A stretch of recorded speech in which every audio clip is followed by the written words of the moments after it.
You are Locked On Texas Tech, your daily podcast on the Texas Tech Red Raiders. Part of the Locked On Podcast Network, your team every day.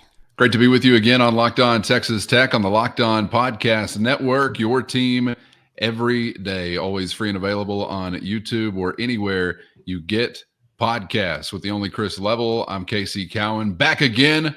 Flash edition, emergency edition. Sorry, poor phrasing. We will remain clothed here on this episode.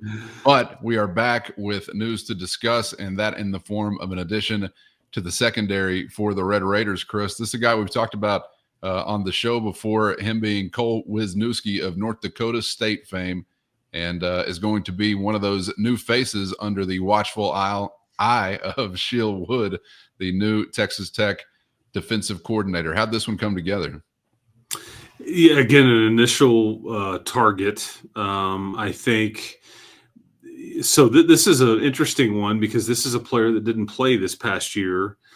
He had foot surgery in August. I think there was some thought that because he played at North Dakota State and they're still in the playoffs. And I think there was some thought around there that, hey, man, he might try to get back and be available for this portion of the season.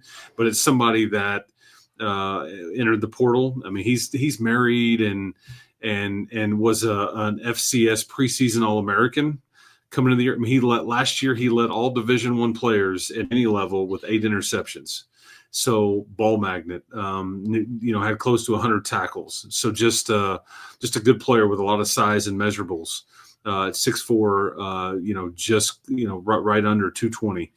And he's a safety. I'm guessing he'll play kind of maybe similar to what CJ Baskerville did for you last year. And, got some physicality to him. But the North Dakota State head coach in recent days, because they're still in the playoffs, as I said, he's not real thrilled with Cole Wisniewski, getting into the old portal and felt like he was going to try to come back. And so they are moving on. They're up in North Dakota State. So there's some frustration there. This is the game. This is what you're dealing with. But he will play safety for Texas Tech. That's what you're looking at. And like I said, a lot of production. Again, preseason FCS All-American. So does this fill CJ Baskerville's role? Does this allow you to do some different things with some of your DBs and move them around a bit? Does this, is there some new tweak to the scheme that Coach Wood would have in store? And again, you're still DB shopping. There's no doubt that you're still going to the DB store looking to see what's on the shelf because you need corner help for sure. And I wouldn't rule out that you're done shopping for maybe safety or depth there or anything like that. But I think this is plug and play starter right here is what I think. Yes. That's my final question. If you're viewing him coming in with an expectation that this guy will be in a starting spot, or if we were going to get into maybe some depth, but it has to exist to some degree, but it kind of seems like depth is not at the forefront of this pursuit this time around for Coach McGuire. There's been a lot of talk about immediately making impacts and immediately being on the field. So I don't know. I like that, but I'm sure not all can pan out to that same degree. We should phrase it this way.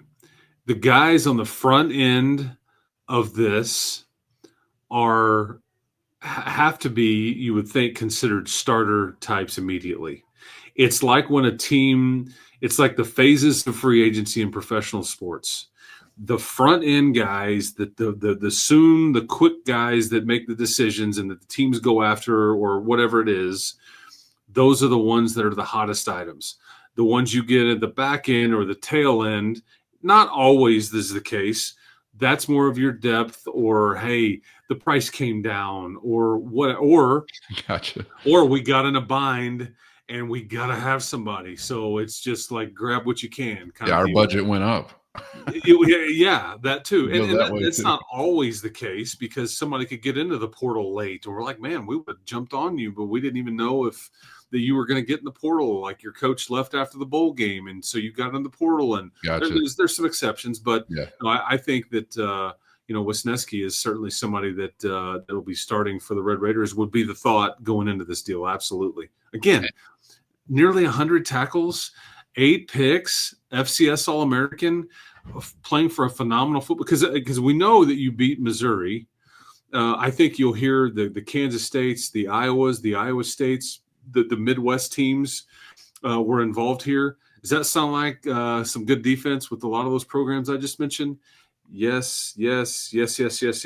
So, I mean, sign me up. In fact, you got any more of them North Dakota State guys out there that are the All-American types? Because, I mean, I'd take them too. I think it's good to have a guy on your roster always, too, that's just from any of the ski families, like Wisniewskis, Bill Braskis, whatever it may be. You like to have one of those on your roster. So welcome to the fam family and welcome to West Texas. He makes the call for the Red Raiders. Can't wait to find out who is next. We'll drop in whenever we have one coming across the bow. So make sure you're subscribed on YouTube or anywhere you get podcasts so you miss nothing. Chris, appreciate the time as always, man. We'll see you for the next one. Absolutely. Guns up. Keep hope alive, people. For Chris Level, I'm Casey Cowan. Thanks for the time as always, and we hope to see you back for the next round on Locked On Texas Tech.